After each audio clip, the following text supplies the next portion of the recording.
সব ঠিক থাকলে ১৭ বছরে নির্বাসিত জীবন শেষে ২৫শে ডিসেম্বর দেশে ফিরছেন বিএনপির ভারপ্রাপ্ত চেয়ারম্যান তারেক রহমান। নানা মিথ্যা প্রচারণা, ষড়যন্ত্র তত্ত্ব এবং জল্পনা কল্পনার অবসান ঘটিয়ে দেশের মাটিতে পা ফেলার সিদ্ধান্ত নিয়েছেন দেশের সবচেয়ে বড় দলের নেতা তারেক রহমান।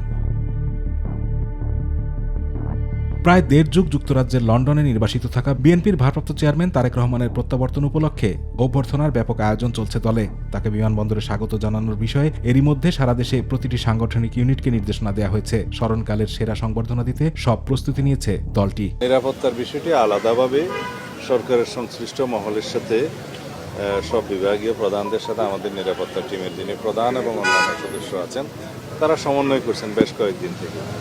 সরকারের পক্ষ থেকে আমরা বেশ সহযোগিতা পাচ্ছি। তারেক রহমানের প্রত্যাবর্তনকে কেন্দ্র করে অভ্যর্থনা ও সাংগঠনিক তৎপরতা সমন্বয়ের জন্য গঠিত হয়েছে একাধিক বিশেষ কমিটি। তারেক রহমানের দেশে ফেরার সময় হযরত শাহজালাল আন্তর্জাতিক বিমানবন্দরে বিশাল জনসমাগমের মাধ্যমে তাকে বরণ করে নেওয়া হবে। বাংলাদেশের জনগণ তাকে এক নজর দেখার জন্য উদ্গ্রীব হয়ে আছে, উন্মুখ হয়ে আছে এবং তার দুটো কথা শোনার জন্য উন্মুখ হয়ে আছে। সেই জন্য আমরা ব্যবস্থা করার চেষ্টা করছি কোন জায়গায় হলে সেটা ভালো হয় এবং আমরা সেটাকে অ্যাকোমোডেট করতে পারবো, সবাইকে আসতে পারবো, জনদুর্ভোগ যাতে না হয় সবকিছু বিবেচনায় আমরা জায়গাগুলো পরিদর্শন করছি। জানা গেছে দেশে ফিরে তারেক রহমান তার মা খালেদা জিয়াকে দেখতে এবার কেয়ার হাসপাতালে যাবেন। বিমানবন্দর থেকে এবার কেয়ার হাসপাতাল পর্যন্ত নেতাকর্মীরা রাস্তার দুই পাশে দাঁড়িয়ে তারেক রহমানকে অভ্যর্থনা জানাবেন।